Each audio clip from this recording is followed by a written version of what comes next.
नवरात्रि का छठा दिन माँ दुर्गा के छठे स्वरूप माँ कात्यायनी को समर्पित होता है। यह स्वरूप केवल शक्ति का प्रतीक नहीं है, बल्कि बेटी के सम्मान, सुरक्षा और आत्मविश्वास का संदेश भी देता है। ऐसा माना जाता है कि माँ कात्यायनी विशेष रूप से कन्याओं और स्त्रियों की रक्षा का व्रत लेती है। कथा कहती है कि जब असुर राज महिषासुर ने देवताओं को पराजित कर स्वर्ग लोक पर अधिकार कर लिया, तब तीनों देवताओं ब्रह्मा, विष्णु और महेश की दिव्य शक्तियों से माँ दुर्गा की उत्पत्ति हुई। उन्हीं का छठा स्वरूप कात्यायनी के रूप में प्रकट हुआ।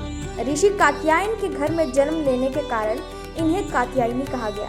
माँ कात्यायनी का उद्देश्य था असुरों का संहार और धर्म की पुनर्स्थापना। लेकिन इस स्वरूप की एक और गहरी व्याख्या है। कात्यायनी केवल राक्षसों का नाश करने वाली देवी नहीं है, बल्कि वह उन हर अन्याय और अत्याचार का अंत करने वाली शक्ति है जो बेटियों और स्त्रियों पर होता है। जब कोई बेटी अपने जीवन में कठिनाइयों, असुरक्षा या भय से घिर जाती है, तो माना जाता है कि माँ कात्यायनी उसकी रक्षा करती है। नवरात्रि में माँ कात्यायनी की पूजा का विशेष महत्व है। जो कन्याएं विवाह योग्य आयु में होती हैं, वे माँ कात्यायनी की उपासना करती हैं। कहा जाता है कि स्वयं श्री कृष्ण को पति रूप में पाने के लिए वृंदावन की गोपियां माँ कात्यायनी की साधना करती थी।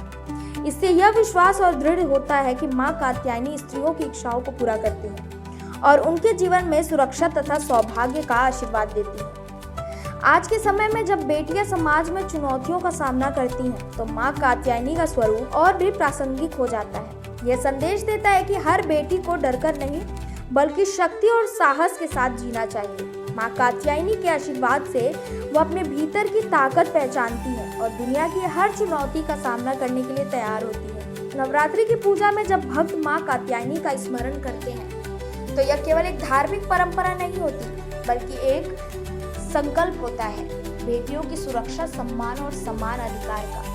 हर दीपक जो माता के सामने जलाया जाता है, वो मानो यह संदेश देता है कि इस संसार में कोई भी शक्ति इतनी प्रबल नहीं जो माँ के संतान को हानि पहुंचा सके। माँ कात्यायनी का यह स्वरूप हमें यह भी सिखाता है कि शक्ति केवल बाहरी नहीं, बल्कि भीतरी भी होती है। हर बेटी के भीतर एक कात्यायनी शक्ति छुपी होती है, जो अन्याय और डर के सामने सिर झुकाने के बजाय साहस से खड़ी होती है। इसलिए नवरात्रि के छठे दिन जब हम कहते हैं माँ कात्यायनी बेटियों की रक्षा का व्रत लेती है, तो इसका अर्थ है कि हर बेटी माँ की छत्र छाया में सुरक्षित है। माँ की कृपा से वह केवल संरक्षित ही नहीं, बल्कि प्रेरित भी होती है कि वह स्वयं अपनी शक्ति को पहचानने और जीवन की हर कठिनाई को परास्त करे। यही है नवरात्रि का संदेश, आस्था, साहस और शक्ति का संगम।